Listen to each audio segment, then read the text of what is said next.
Points are everywhere in shapes, but some of them are rulers. They have all the power. In this video, we're going to learn how to use that power of a point to help solve problems in circle geometry problems. Let's start off to learn power of a point. Also check out the previous video on circle length, where we explored how to solve these problems and some general techniques for circle length problems. So power of a point for two tangents states that all tangents are equal, or both the tangents from any given point will be equal. Power of a point inside a circle. So if we have a point P in the center here, what we have is that PA times PB equals PC times PD. Now, there's actually a very cool reason why this is true. So let's say we draw this line. We draw this line. Now, notice by the inscribed angle theorem, this angle will be half of this arc, of the arc CB, right? And this angle will also be half of that same arc. Similarly, this angle will be half of this arc, and this angle will also be half of that arc. So these triangles are similar, and by the similarity, we have that PA over PC equals PD over PB. And then we cross multiply, we get this relationship. That's a really cool proof for this theorem. And it's also equal to the radius squared minus the distance between the center of the circle and that point squared. And I won't go into why this is true, but it can be good to know. So instead of having to find PA, PB, you just find R in the distance between O and P. Now there's also power of a point outside a circle. Power of a point outside a circle basically states that if we have over here PA times PB equals PC times PD. And it's also equal to OP minus R squared. It's similar here, except in this case it's negative of this, because in this case OP is bigger. You can also think of it as absolute value of OP minus R squared is always the power, regardless of whether the point is inside or outside. And you can actually derive this with a very similar way using similar triangles and inscribed angle theorem.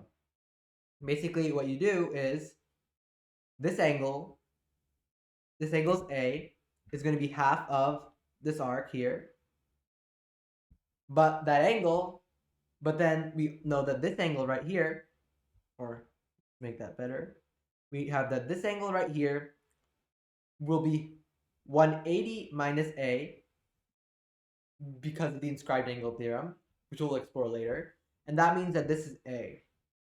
And similarly, we got these two angles are B, and then they're similar triangles. So it's very similar to what we just did. They both give us these relationships. And make sure you know that it's not PA times AB or PA, but it's PA times PB. So you always have everything includes P. Even here, every term always includes P. That's a common mistake, so be careful. Okay, now let's solve a cool problem from the AMC 12. Let AB be a diameter in a circle of radius 5 root 2. So AB is the diameter of this circle, which has radius 5 root 2. So this is 5 root 2 over here. And remember from the last video that it's always a good idea to draw all important radii. So we're going to draw this radii, 5 root 2, this radii, 5 root 2. Because really, the key piece of information that a circle tells us is that every point is equidistant from the center. So the only way we can really capture that information is by drawing the different radii, because all the radii are equal to 5 root 2. Now another thing that you should be on the lookout for, segments in a circle. And this is often assigned to use power of a point. Power of a point on the point E.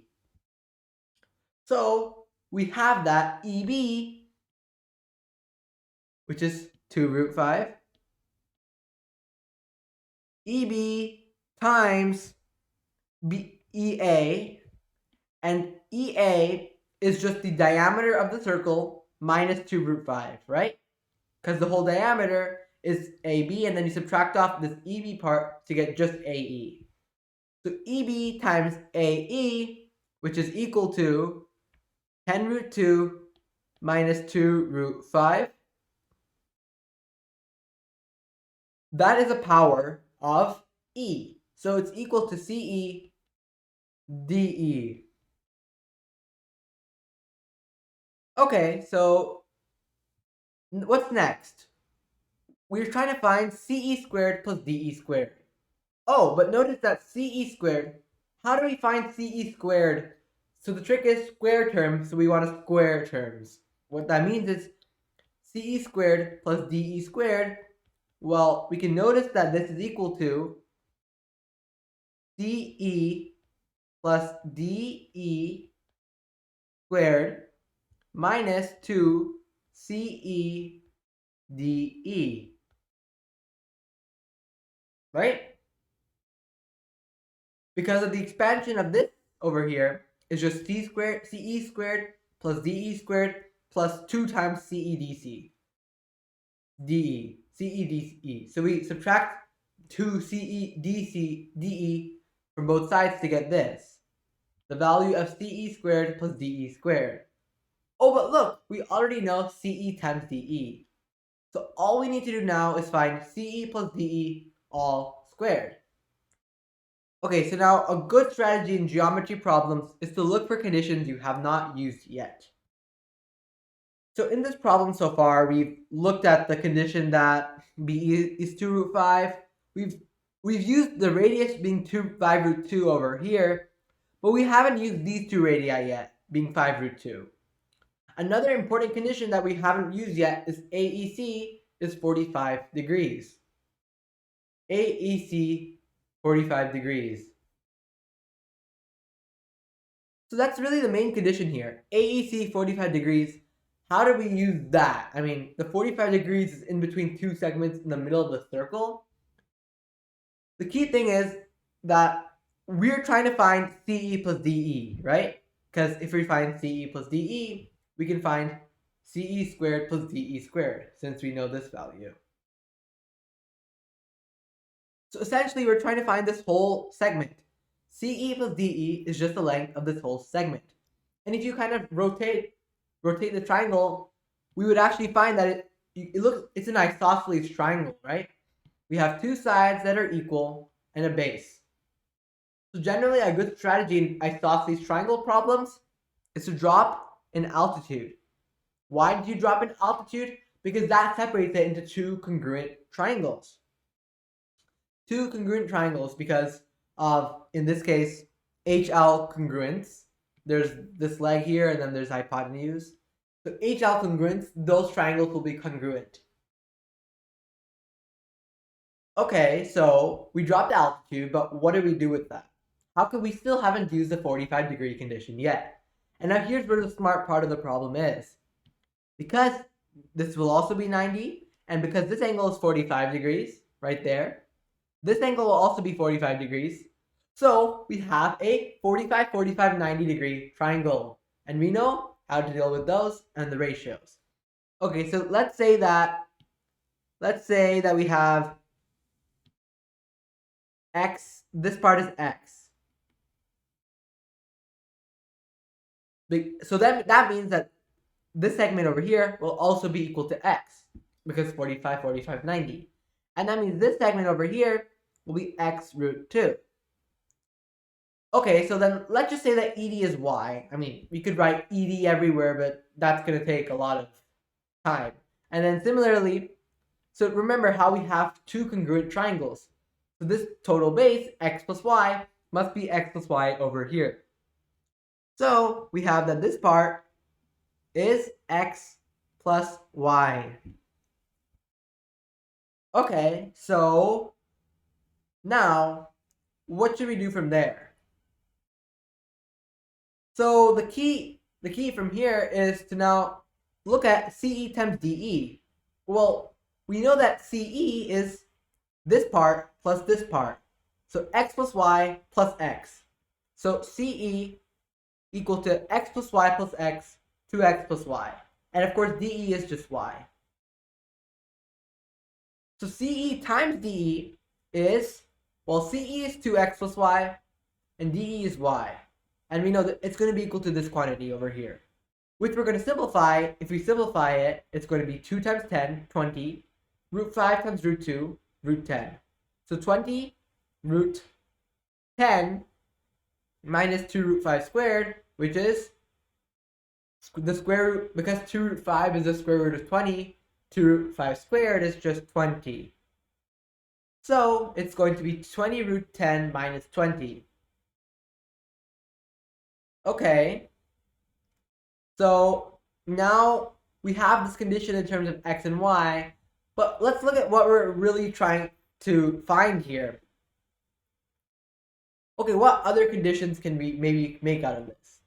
This right angle, I mean, there are a bunch of right triangles here, and there's Pythagorean theorem is always going to give us one new piece of information. So let's apply Pythagorean theorem. See what it will give us. Maybe it will be useful. We don't know until we actually do it.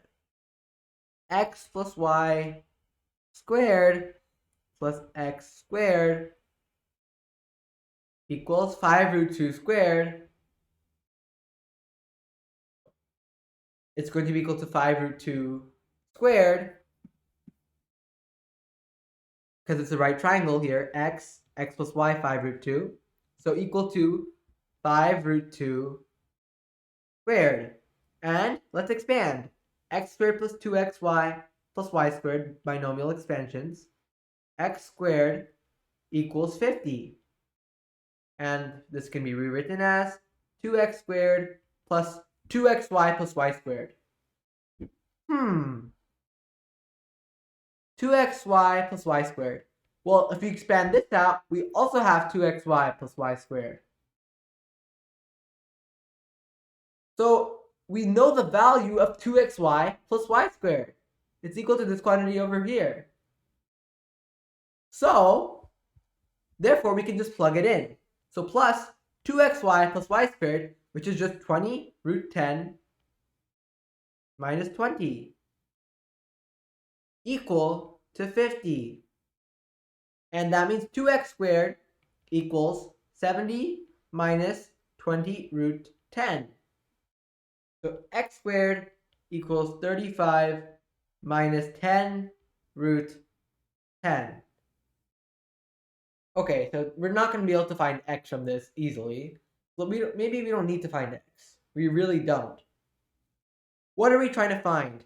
Well, CE plus DE squared. We know CE is 2x plus y, DE is y. So CE plus DE is 2x plus 2y.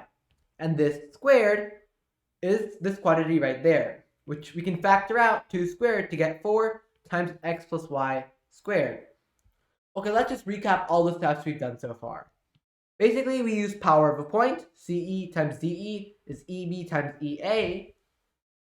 Then we let this be x, x plus y, y. And we drop the altitude because there were isosceles triangles. And after that, we use 45, 45, 90 triangles as well.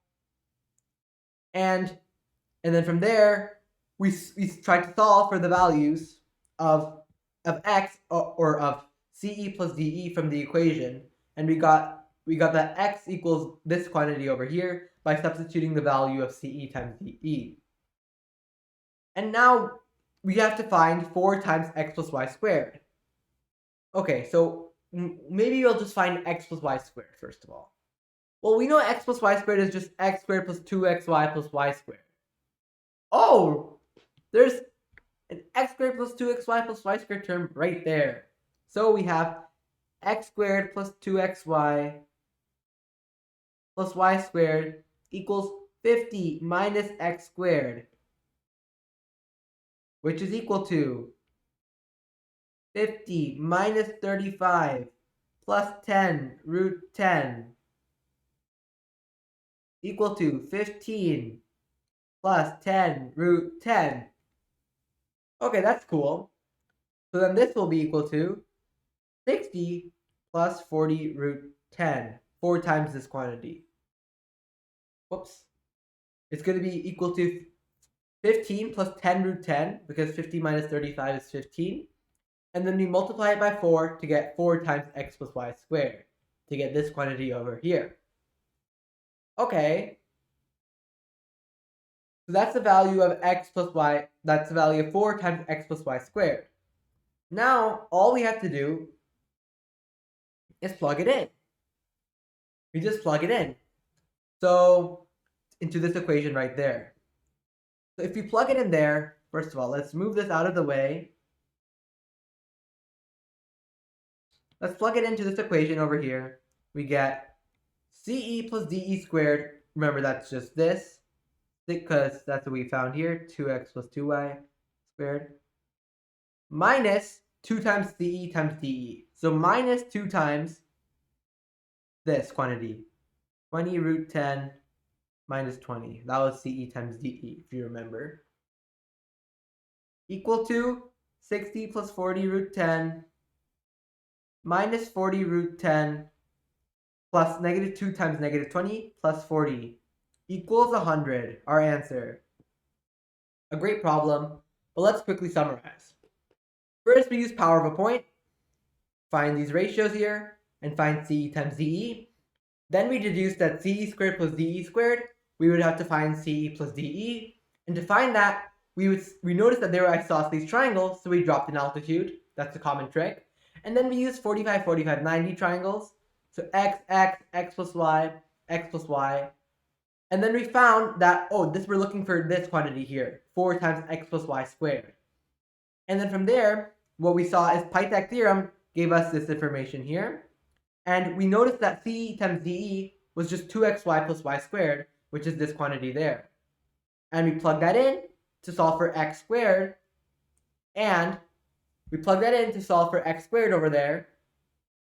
And with the information from x squared, we notice that over here, this equation is just x squared plus x plus y squared. So we subtracted x squared from both sides to get that x plus y squared is just equal to, right there, is just equal to 15 plus 10 root 10, as you can see. And then we solve for up there, CE squared plus DE squared, this quantity over here. And then we plug our numbers in to get an answer of 100. The key ideas to take away are look for power of point when you have segments, and the isosceles triangle trick as well. Okay, now let's move on to another problem. Let ABCD be a parallelogram with BAD less than 90 degrees. A circle tangent to sides DA, AB, and BC, the circle here, intersects diagonal AC at points P and Q, right? P and Q. Where AP is less than AQ. They just say that to say that this is not Q and this is not P. So it's P first, then Q. Suppose AP equals 3, PQ equals 9, and QC is 16. Then the area of ABCD can be expressed in the form m root n. So just find the area. This is actually a really good problem. Because the first thing you see is segments and circles. And that's always assigned power of a point. A has all the power here. So we're going to use its power to our advantage. We have AP times AQ. AP is just 3. And AQ is not 9, but 3 plus 9, 12. Because it's the whole segment. Remember, that's a common mistake. Equals 36. Okay. So what information does that give us? Well, if you remember back here, we explored power of a point for these two segments.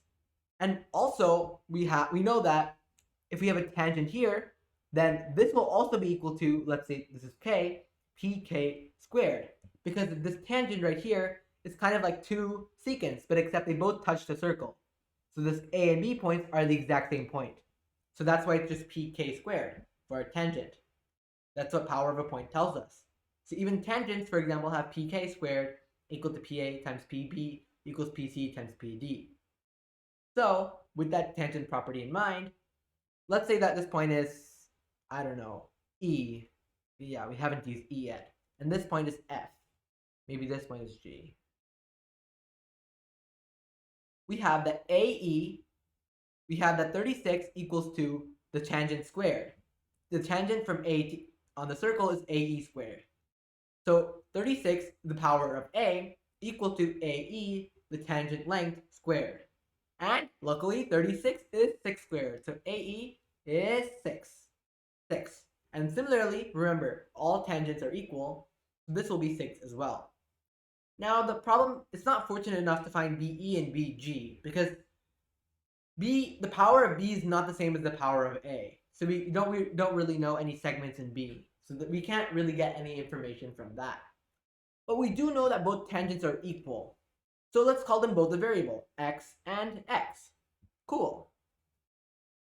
And also another property is that the circle always forms a 90-degree angle to the tangent.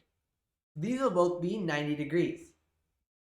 Okay, so if this is x and this is 6, then, well, we've got a bunch of 90 degrees here, and they both go through the center of the circle. So this is a diameter. Aha!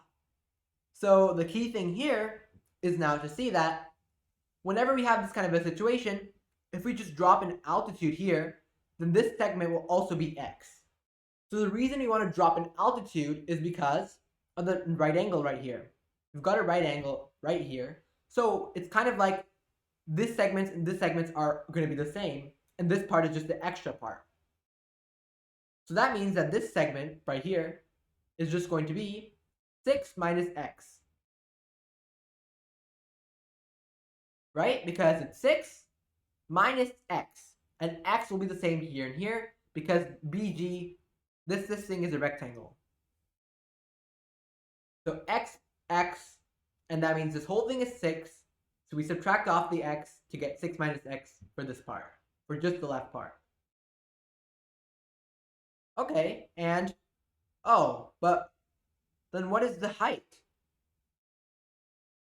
How do we find the height from there, though? Well, the cool part here is that we can also we can also use power of a point again, this time for C. We know by the power of C equal to CQ, which is 16, times CP, which is 25. And this power is also equal to CG squared, because CG is a tangent, equals CG squared. So that means 16 times 25 is 400. CG squared, 400, so CG equals to 20. So CG has to be 20. Okay, we've got a lot of information here, a lot. But we still need to somehow figure out, we're still not done because we don't know what x is. And the area of a parallelogram is height times base. The base we know is x plus 20. The height, well, we don't know what the height is, or do we? Well, notice here we've got a right triangle. So, Pythagorean theorem in action.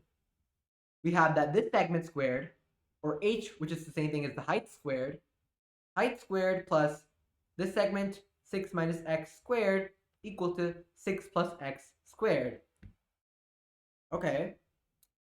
So, that means that we can solve for it by expanding h squared plus 36 minus 12x plus x squared, binomial expansions, remember that from algebra, equals x squared plus 12x plus 36, cancel 36, cancel x squared, we get h squared is 24x. Wow, that's cool.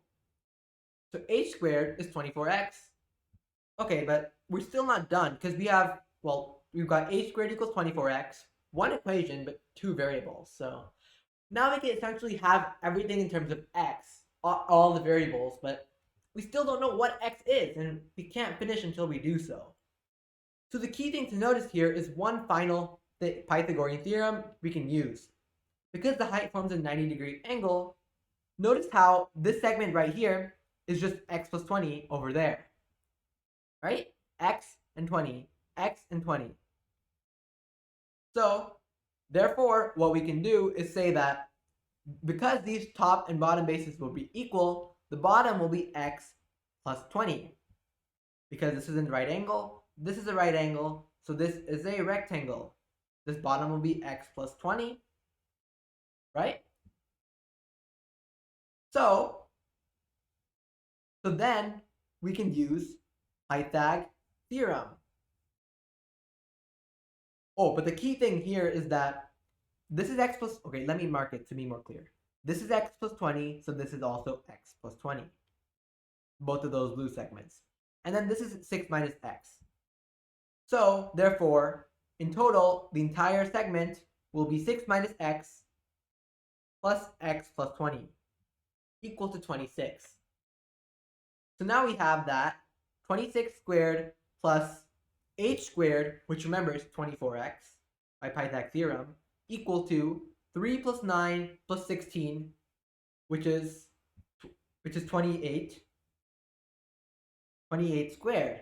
And now we have 676 plus 24x is 784. And then we can solve for 24x equals 784 minus 676 equal to 108. So 24x equals 108. Well, that's cool to know. That means x equal to 108 by 24. Cancel, cancel. 36 over 8. Oh, canceling even more, it looks like. 9 halves. So x is 9 halves. And now we can easily find h, because this is going to be 24 times 9 halves, which is 24, 9 halves, cancels, cancels, equals 108. So h squared is 108. So h is square root 108. So if h is square root 108, the base is x plus 20, right? X plus 20 is 9 halves. 9 halves plus 20. 9 halves plus 20, right? Because we found that x was 9 halves. And this is 49. 40 plus 9 over 2. So 49 halves. So times 49 halves. And from here, we can simplify, of course. We can simplify. Go here. And let's simplify. We get 2 times the square root of 27, or even 6 times the square root of 3 times 49 halves, cancel, cancel, and then we're left with 3 root 3 times 49, which is 147 root 3. So the answer is m plus n, 147 plus 3, 150. It's a really nice problem. The key thing here was noticing that this was x, and power of a point on both sides to find 20 and 6. And then after that, what we did is we saw that this 90-degree angle was a signifier to drop the altitude, because it was kind of like a rectangle plus a right triangle at that point. That's kind of the motivation behind that. And then once we do this, we find h in terms of x over there. And then we noticed again that h, this thing, we have to use the information one more time. So h squared plus this bottom base squared equals the hypotenuse squared. We solved, did some algebra, and found our answer using the area formula, 150. The key ideas again: segments and circles, power of a point, and the right angles, dropping altitudes, and just in general, being on the lookout for tangents and etc. for power of a point usage. Okay, now let's talk about cyclic quads. Cyclic quads are quadrilaterals, but they're special quadrilaterals. They're inscribed in circles. And when you put a quadrilateral in a circle, you have cool properties like about the length, the area, and many more, and how we can use them efficiently. We'll be talking about that over here.